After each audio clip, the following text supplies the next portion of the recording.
যুবক ভাইদেরকে আমি অনুরোধ করব যে আপনাদের যৌবনটা আগামী মুসলিম উম্মার ভবিষ্যৎ। এই যে বলে না যে জাতির কাণ্ডারি হবে অমুক তমুক, কেউ জাতির কাণ্ডারি হতে পারবে না। জাতির কাণ্ডারি যদি হতে চায় তাহলে মুসলিম যুবকরাই হতে পারবে ইনশাআল্লাহ। যারা সারাদিন মাদকদ্রব্য সেবন করে এরা জাতিকে কিচ্ছু দিতে পারবে না। যারা সারাদিন হকি স্টিক নিয়ে ঘুরছে আর নির্মমভাবে মানুষকে মারছে এরা জীবনেও জাতিকে কিচ্ছু দিতে পারবে না। ফাসাদ সৃষ্টি করা ছাড়া কিচ্ছু করতে পারবে না এরা। দেশকে, জাতিকে এবং উম্মাকে যদি এগিয়ে নিতে হয় শুধু মুসলিম যুবকরাই পারবে ইনশাআল্লাহ। এবং কারা পারবে? যারা অন্য ধর্মের মানুষ কিন্তু মনটা স্বচ্ছ সৎ, তারাও পারবে। যাদের মনে সততা আছে অন্য ধর্মের হলেও তারা পারবে ইনশাআল্লাহ। যার মনে সততা নাই সে পারবে না কখনো। করাপ্টেড, দুর্নীতিপূর্ণ মন নিয়ে কখনো দেশের খেদমত, জাতির খেদমত করা যায় না। বাংলাদেশের সবচেয়ে বড় সমস্যা দুর্নীতি। বাংলাদেশের 1 নাম্বার সমস্যা দুর্নীতি। দুর্নীতি যদি না থাকতো আর সমস্ত কালো টাকা যদি সাদা করা যেত, বাংলাদেশের মানুষকে আজকে না খেয়ে মরতে হতো না। 65% মানুষকে আজকে এই খাবারের সংকটে ভুগতে হতো না। সামনের দিনগুলো কঠিন হবে, ভয়াবহ হবে, এটা সবাই বুঝতে পারছে, হয়তো শুধু আপনারা পারছেন না। আল্লাহ পাক আপনাদেরকে বোঝার তৌফিক দান করুন, আমিন। সামনে যান, নিজের জীবনকে কাজে লাগান, যৌবনকে কাজে লাগান, একটা হালাল রিজিক সার্চ করেন। অল্প রিজিকে সন্তুষ্ট হয়ে যান, উচ্চাভিলাষী হবেন না। উচ্চাভিলাষী হওয়ার দরকার নাই, যতটুকু আসছে আলহামদুলিল্লাহ, এটুকুর মধ্যেই সন্তুষ্ট থাকেন। পারবেন ইনশাআল্লাহ। সামনে যাবেন, আদর্শ পরিবার গড়বেন। পরিবারের মধ্যে ইসলাম থাকবে। পরিবারের পিতা হবে ইব্রাহিম, পরিবার সন্তান হবে ইসমাইল, পরিবারের স্ত্রী হবে হাজারা অথবা সারা আলাইহিস সালাম। দিনদার ছেলে নাই, বিয়ে নাই। দিনদার মেয়ে নাই, বিয়ে নাই। ওই যেটা আপনি মনে করছেন রূপ সৌন্দর্য হাবিজাবি, কিচ্ছু থাকবে না ভাই, কিচ্ছু থাকবে না। 1 বছর 2 বছর পরে সব শেষ। দিনদার স্ত্রী পাবেন, চোখ বন্ধ করে বিয়ে করে ফেলবেন। আর দিনদার স্বামী পাবেন, বিয়ে করে ফেলবেন। আমার স্বামী কত বড় ব্যাংকের চাকরি করে, কত বড় ডিগ্রি, কত বড় সার্টিফিকেট, এটা পরের ইস্যু। আগের ইস্যু হচ্ছে আমার স্বামী নামাজ পড়ে কি না, এই লোক আমার স্বামী হতে যাচ্ছে, এর দাঁড়িয়ে আছে কি না, ইসলাম পালন করে কি না, ইসলামের প্রতি ভালো ধারণা আছে কি না, সে আমাকে পর্দায় রাখবে কি না, এগুলো বড় জিনিস। পরিবার গড়ব ইসলামিক ভিত্তিতে। ইসলাম নাই, পরিবার নাই। এমনকি পরিবার গড়ার পরেও যদি দেখেন যে পরিবারের সদস্যদেরকে বোঝাতে বোঝাতে আপনি ক্লান্ত হয়ে যাচ্ছেন, পরিবারের সদস্যদেরকে দিন বোঝাতে আপনি ক্লান্ত, কিছুতেই দিন বুঝতে চায় না, আপনি আসহাবুল কাহাফ হয়ে যান, তাও ভালো। বুঝেন নাই? আপনি নিজের চটকায় তেল দেন, ওটা বাদ দেন, ওর কবরের হিসাব ওর উপর ছেড়ে দেন, আপনি ইব্রাহিম হয়ে যান, আপনি আসহাবুল কাহাফ হয়ে যান, তাও ভালো। ইসলাম নিয়ে কোনো কম্প্রোমাইজ নাই। পরিবারের সদস্যরাও যদি আল্লাহর পথে চলার ক্ষেত্রে প্রতিবন্ধকতা সৃষ্টি করে, বাদ দিয়ে দেন, দরকার নাই। আল্লাহর জমিন প্রশস্ত, আল্লাহর জমিন প্রশস্ত, আল্লাহর রিজিক প্রশস্ত ইনশাআল্লাহ। আল্লাহ পাক উত্তম আরও কিছু দিবেন আপনাকে ইনশাআল্লাহ তাআলা। খেয়াল রাখবেন, পরিবারের মধ্যে ইসলাম থাকতে হবে। এখানে কিন্তু আপনাকে কেউ বাধা দিবে না, এর কর্তা আপনি নিজেই। আল্লাহ পাক তৌফিক এনায়েত করুন, আমিন। এই জাহিলিয়াত থেকে উত্তরণের জন্য সমাধান কে দিয়েছিল বলেন? ইসলাম কি সমাধান দেয়নি?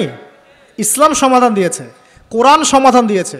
রাসূলুল্লাহ সাল্লাল্লাহু আলাইহি ওয়াসাল্লাম 23 বছরের মধ্যেই সমস্ত জাহিলিয়াতকে দূর করে দিয়েছেন, দেন নাই? বলেন, 23 বছর পর কি মক্কায় শিরক ছিল? বলেন, 23 বছর পর কি মক্কায় সুদ ছিল? 23 বছর পর কি মক্কায় জেনা, এই যে আপনার ব্যভিচার, এই যে আপনার মাদক, এই যে গোত্রীয় হানাহানি, নারীর অবমাননা, এগুলো ছিল? তাহলে একজন মহামানব তিনি 23 বছরের মধ্যেই পুরো সমাজটাকে সংস্কার করে ফেললেন না? সেই রাসূল সাল্লাল্লাহু আলাইহি ওয়াসাল্লামের সুন্নত কি মরে গেছে? সেই আল্লাহ কি মরে গেছেন? নাউজুবিল্লাহ। সেই আল্লাহ পাকের নাজিলকৃত কোরআন এবং হাদিস কি মরে গেছে? তাহলে সেই আল্লাহ যদি জীবিত থাকেন, সেই রাসূলের আদর্শ যদি জীবিত থাকে এবং সেই কোরআন যদি এখনও মুসলিমদের হাতে থাকে, তাহলে এখনকার বিশ্বের জাহিলিয়াত আমরা ফেস করতে পারবো না? পারবো না ইনশাআল্লাহ? পারবেন ইনশাআল্লাহ? কি করবেন তাহলে? মোটা দাগে কয়েকটা কথা বলে শেষ করে দিই। 1 নাম্বার, প্রিয় ভাই, জ্ঞান অর্জন করেন, প্রচুর পড়াশোনা করেন। জ্ঞান অর্জনের ক্ষেত্রে সাম্প্রদায়িক হবেন না, এতটুকু নিব না, এর থেকে নিব, ওর থেকে নিব না, এমন হবেন না। জ্ঞান যেখানে পাচ্ছেন নিতে থাকেন, আল্লাহ পাক আপনাকে নূর দিবে ইনশাআল্লাহ। আল্লাহ যখন আপনাকে নূর বা আলো দিবে তার পক্ষ থেকে, আপনি এমন কিছু দেখবেন যা অন্যরা দেখতে পারছে না। আপনি খিজির হয়ে যাবেন ইনশাআল্লাহ আলাইহিস সালাম। যে মুসা আলাইহিস সালাম বুঝতে পারছেন না কেন নৌকা ফুটা করছে, কেন বাচ্চাকে হত্যা করছে, আর কেন দেয়াল নির্মাণ করছে, কিন্তু খিজির আলাইহিস সালাম বুঝতে পারছেন কেন এগুলো করতে হচ্ছে। 2 নাম্বার, প্রিয় ভাই, আপনার হায়াতটাকে মূল্যায়ন করেন। আজকেই তওবা করে ফিরে আসেন, 5 ওয়াক্ত নামাজি হয়ে যান, সময় অপচয় বন্ধ করেন, যৌবনকালটাকে কাজে লাগান, সিরিয়াস হন, জীবনটার ব্যাপারে সিরিয়াস হন। জীবনটা কিন্তু হেলায় খেলার বিষয় না। একবার চলে গেলে, একবার মৌত হয়ে গেলে কান্নাকাটি কোটি কোটি বছর করলে আল্লাহ পাক আর দ্বিতীয়বার পৃথিবীতে ফিরাই দিবে না, দিবে? তো কি কারণে আমরা আমাদের সময়টাকে হেলায় নষ্ট করছি? আর সুযোগ আছে কোনো সুযোগ নাই। যেই কাজের পরকালীন কোনো ফায়দা নাই সেই কাজে আমি নাই, সোজা কথা বোঝেন? যেই কাজে পরকালের কোনো ফায়দা নাই সেখানে আমি নাই, এরকম আকীদা লাগবে। ইলম অর্জন করবেন কেন? পরকালের ফায়দা আছে তাই। নামাজ কেন পড়বেন? পরকালে ফায়দা আছে তাই। প্রেমের সম্পর্ক করব না কেন? পরকালে ফায়দা নাই তাই।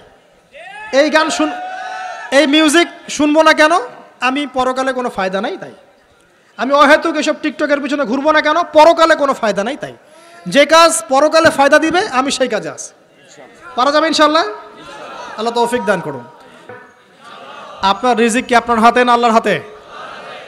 না, আমাদের রিজিক তো আমাদের হাতে। যে ব্যক্তি মনে করে রিজিক আল্লাহর হাতে, সে কি কখনো ঘুষ নিতে পারে? সে অন্যের সম্পদ আত্মসাৎ করতে পারে? সে অন্যের জমি সিজ করতে পারে? সে দুর্নীতি করতে পারে? সে সুদ খাইতে পারে? কেন খায়? কারণ সে মনে করে রিজিকের মালিক সে নিজেই। এগুলো করলে তার সম্পদ বাড়বে, না করলে সম্পদ বাড়বে না। এই কারণেই তো সে কাজগুলো করে। আর আমি খুব ভালোই বুঝি, অ্যাটলিস্ট আমি খুব ভালোই বুঝি যে এই কাজগুলো ব্যক্তিরা কেন করে। উত্তর শুনবেন? উত্তর হচ্ছে পরিবারের জন্য। কার জন্যে? পরিবারের জন্য। বৃদ্ধ মা আছে দেখতে হবে, 2 বাবা আছে দেখতে হবে, স্ত্রী আছে। আর স্ত্রী মাশাআল্লাহ একদম ফেমিনিস্ট, তার চাহিদা পূরণ করতে তার হিমশিম খেতে হয়। হ্যাঁ, একটা শাড়ি নেবে 20,000, ঠিক আছে? তো স্ত্রীর চাহিদা অনেক, গহনা গাড়ির অনেক চাহিদা। আর না দিলে তো আবার সমস্যা, বাসায় গেলে তো মানসিক টর্চার সেলে রেখে দিবে। এখনকার বেশিরভাগ পুরুষই কিন্তু নির্যাতনের শিকার। এখনকার বেশিরভাগ পুরুষ কিন্তু নির্যাতনের শিকার। ম্যাক্সিমাম বাসায় গিয়ে দেখবেন টর্চার, একটা রিমান্ডের সেলের মতো, বুঝছেন? এবং এটা 7 দিন 5 দিন 7 দিনের রিমান্ড না, এটা লাইফ টাইম রিমান্ড, মানে পুরো জীবন ধরে রিমান্ড চলবে আর কি।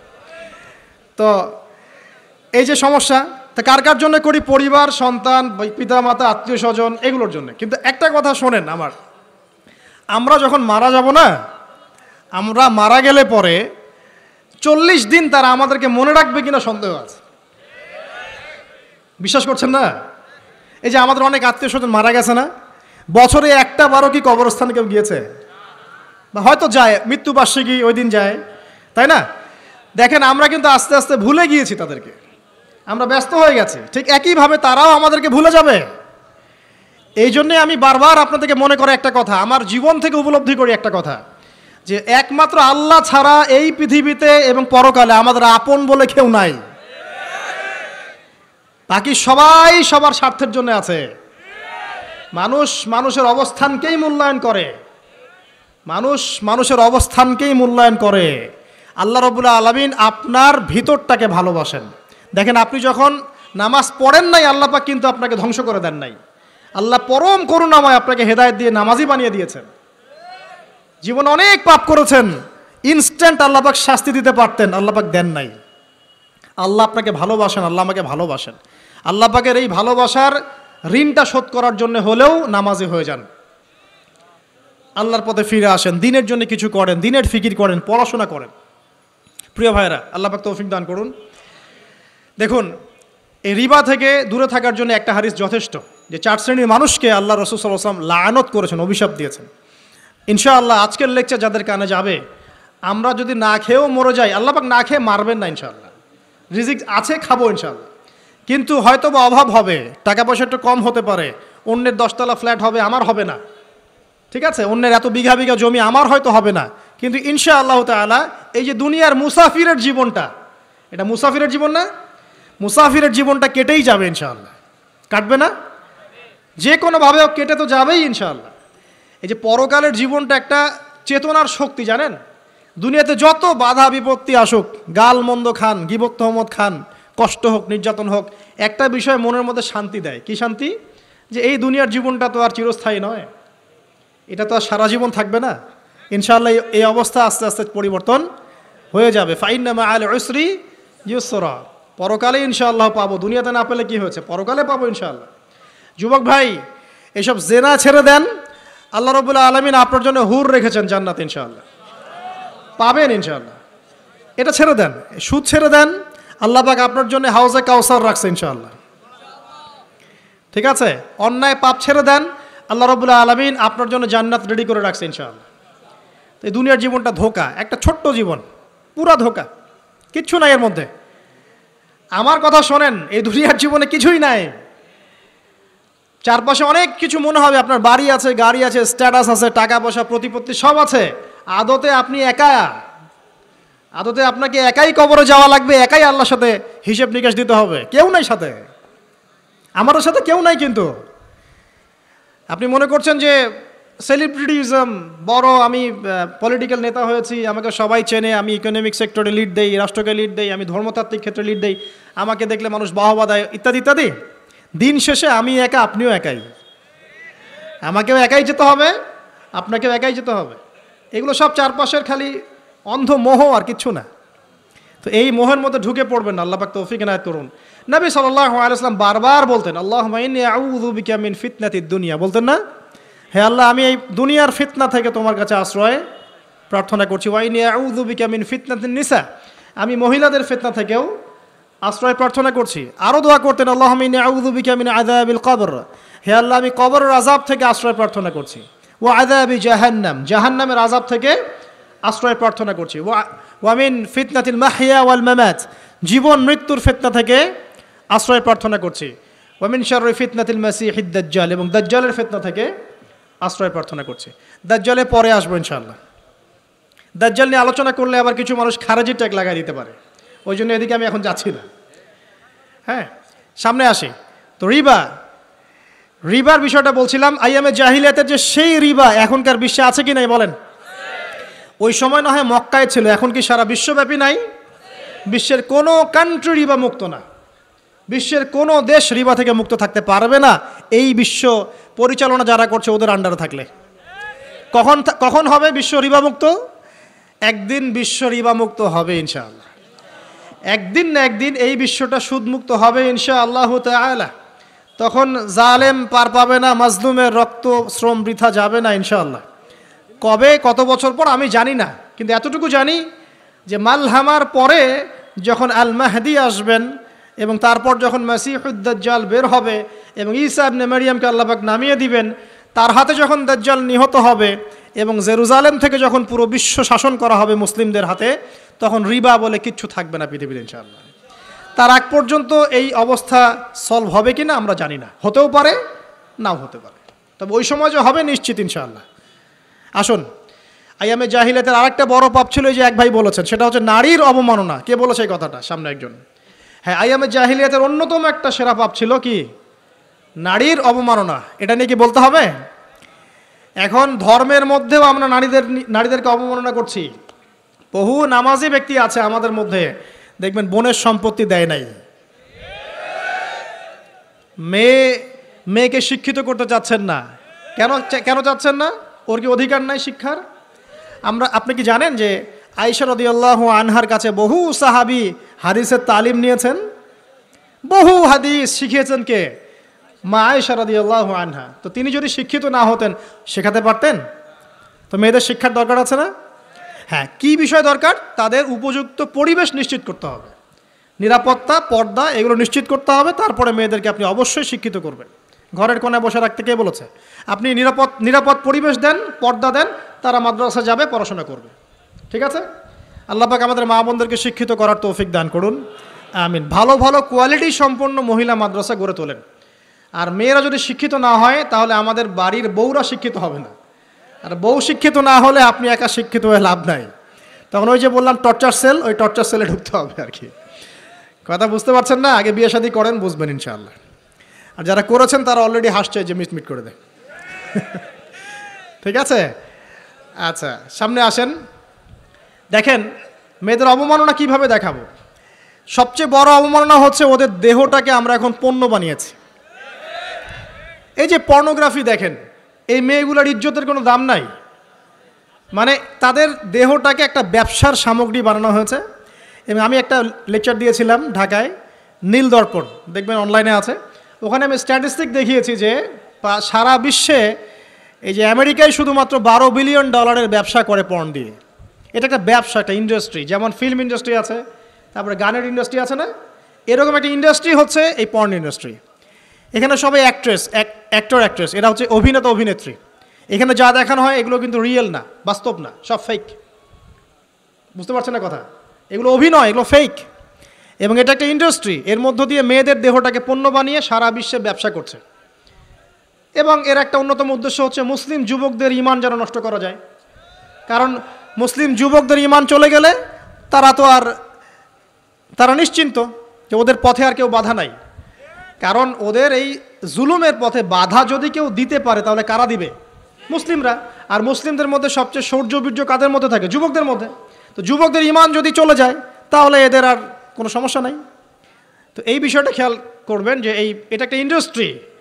সো এখানে আমরা মেয়েদের দেহটাকে আমরা কি বানিয়েছি? পণ্য বানিয়ে দিয়েছি। আর এখন তো চলছে কাপড় খোলা সংস্কৃতি। প্রত্যেকটা সেক্টরে আপনি গিয়ে দেখবেন মেয়েদের ইজ্জত, সম্মান, আব্রুটাকে উন্মুক্ত করে এটাকে দিয়ে আমরা বিজনেস করছি আর কি। এটা একটা বিজনেস। তো এখানে সমাধান কি? সমাধান আয়েশা রাদিয়াল্লাহু আনহা। সমাধান কে? সমাধান ফাতিমা রাদিয়াল্লাহু আনহা। সমাধান কে? সমাধান খাদিজা রাদিয়াল্লাহু আনহা। আমাদের মা, আমাদের বোন, আমাদের স্ত্রীদেরকে তাদের মতো করে মানুষ করতে হবে, গড়ে তুলতে হবে ইনশাআল্লাহ। দেখবেন নারীর সত্যিকারের সম্মান নিশ্চিত হবে ইনশাআল্লাহ তাআলা। ইসলাম কি কখনো বলেছে যে মেয়েরা কাজ করতে পারবে না, পড়াশোনা করতে পারবে না ইত্যাদি? এই নাস্তিকরা তো ঠুনকো যুক্তি দিয়ে আক্রমণ করে। কে বলেছে? সমস্যা এমন ইসলামিক স্টেট আছে যেখানে একটা স্টুডিও, মনে করি স্টুডিও, ছবি তোলা হয়, কথার কথা, সেখানে সব কর্মী মহিলা, কোনো পুরুষ নাই। একটা মাদ্রাসা, সমস্ত কর্মী মহিলা, কোনো পুরুষ নাই। একটা স্কুল, সবাই মহিলা, কোনো পুরুষ নাই। ওখানে মেয়েরাই পড়ে, মেয়েরাই শেখায়। জায়েজ না? না জায়েজ? বলেন। একটা নিরাপদ পরিবেশে যদি মেয়েরাই মেয়েদের দায়িত্ব নিয়ে পড়াশোনা করায়, ব্যবসা করে, অন্য কিছু করে, জায়েজ না? না জায়েজ? তাহলে পরিবেশ নিশ্চিত করাটা হচ্ছে চ্যালেঞ্জ।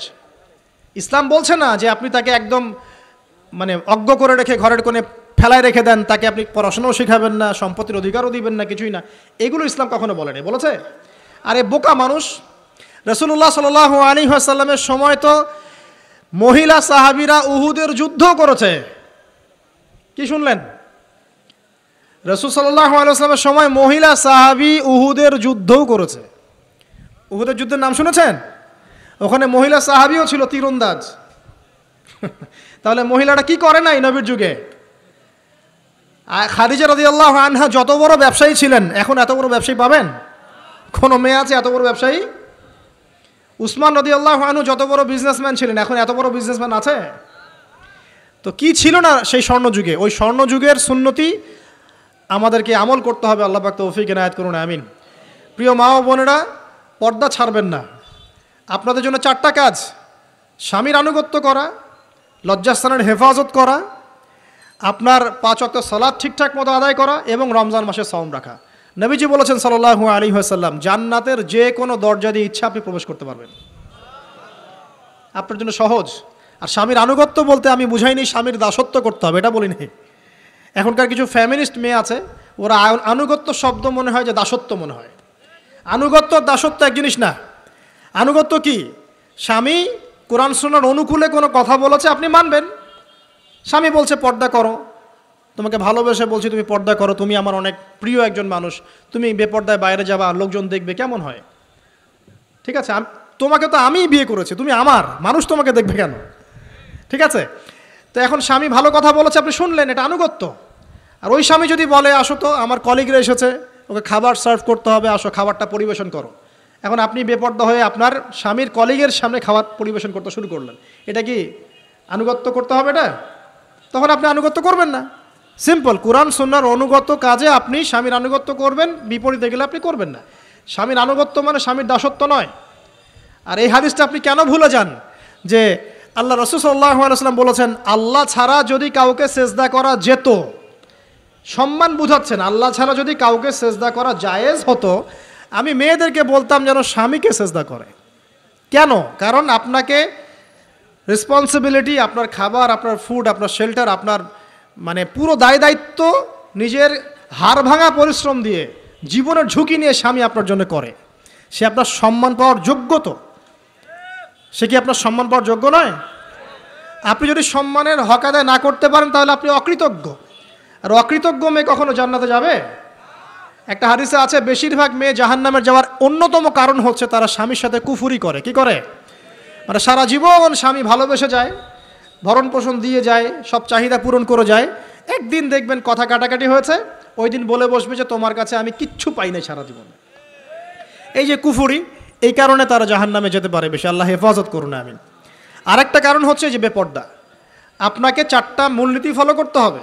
1, এমন কোনো পোশাক পরবেন না যে পোশাকটা আটো সাটো, যেটা পরলে আপনার গায়ের কাঠামো বোঝা যায়। এটা বোরখা হলেও পরা যাবে না। আমি কি বুঝাতে পারছি? ডিজিটাল বোরখা দেখেন নাই? দেখছেন? মাশাআল্লাহ। আর কারা কারা দেখছেন? এদিকে চোখ বেশি যায় না? আচ্ছা, এমনি দেখা যায়, চোখ দিতে হয় না, এমনি দেখা যায়। ডিজিটাল বোরখা চলবে না, ডিজিটাল বোরখা চলবে না।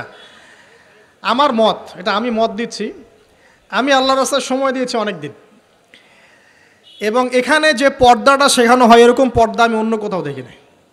এত চমৎকার পর্দা শেখানো হয়। কারা কারা সময় লাগিয়েছেন? 3 দিন 7 দিন সময় দিয়েছেন কারা কারা? বেশিরভাগই দেন নাই। সমস্যা নাই, দিতে হবে, আমি বাধ্যতামূলক বলিনি আপনাকে। বলেছি এখানে পর্দা শেখানো হয়, চমৎকার পর্দা শেখানো হয়, যে এখানে চোখটা পর্যন্ত তাদের ঢেকে রাখার তালিম দেওয়া হয়। যাই হোক, যেখানেই শেখেন অ্যাটলিস্ট পর্দাটা শিখলেই হলো। এমন পোশাক হবে না যেই পোশাকটা আটো সাটো, যেটা পরে আপনার গায়ের কাঠামো বোঝা যায়। 2 নম্বরে এমন পোশাক পরা যাবে না যেই পোশাকটা পরলে বাহির থেকে ভিতরের অঙ্গ দেখা যায়। দেখেছেন? দেখেন নাই? দেখছেন হুজুর? আচ্ছা, আপনারা তো সব দেখেন দেখি। তারপরে 3 নাম্বার, এমন পোশাক পরা যাবে না যেটা অমুসলিমদের সাথে সাদৃশ্য আছে। কথা বুঝতে পারছেন? অমুসলিমদের ধর্মীয় বিষয়ের সাথে সাদৃশ্য আছে এমন পোশাক মুসলিম মেয়েদের পরা যাবে না। এর মানে এই নয় যে অন্য ধর্মকে আপনি আক্রমণ করবেন, এটাও নয়। যে যার ধর্ম তাদের স্বাধীনতা মতো পালন করবে। মুসলিমরা বাধা দিবে? দিবে না। মুসলিমরা দাওয়াত দিতে পারে। কি করতে পারে? দাওয়াত দিতে পারে যে ভাই, এই যে লা ইলাহা ইল্লাল্লাহর কনসেপ্ট আপনাকে বুঝাচ্ছি, আল্লাহ ছাড়া কোনো মাবুদ নাই, মুহাম্মদ সাল্লাল্লাহু আলাইহি ওয়াসাল্লাম সর্বশেষ রাসূল, এই কোরআন পড়ুন, হাদিস পড়ুন, দেখুন এটাই হচ্ছে মানবতার মুক্তির সনদ। এরপর যদি সে ইসলাম কবুল করে আলহামদুলিল্লাহ, যদি না করে এর হিসাব কে দিবে? সে নিজে দিবে। এর হিসাব কি আমাকে দেওয়া লাগবে? দেওয়া লাগবে না।